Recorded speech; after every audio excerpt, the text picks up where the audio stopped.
How do you create something new for an element you've seen over a million times?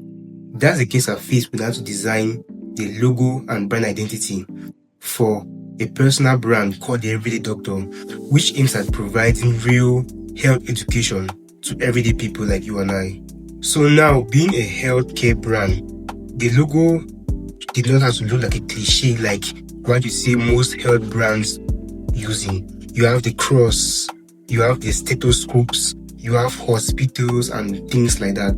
So it had to be unique. So before I could begin any design for the business, I began with strategy by clearly identifying the brand's mission, personality, objectives, and its brand values, which includes things like empathy, education, accessibility, and integrity. So for this brand, I will begin by creating a wordmark logo, which is basically a logo which is made up of the brand name.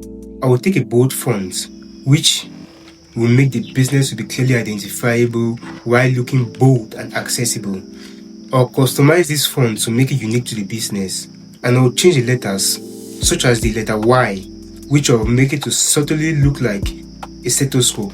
But the secret sauce to the whole wordmark is when I change letter E in Everyday Doctor to look more like a heart, such that when rotated towards the right, you can clearly see the icon which will be used as the main logo mark.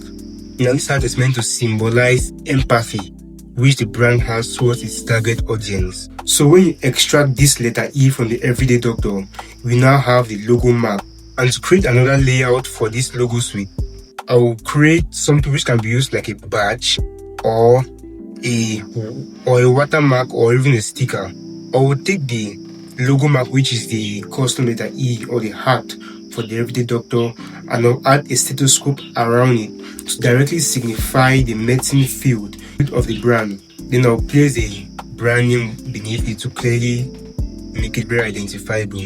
And this makes up the logo suite which I developed for the Everyday Doctor. Et voila.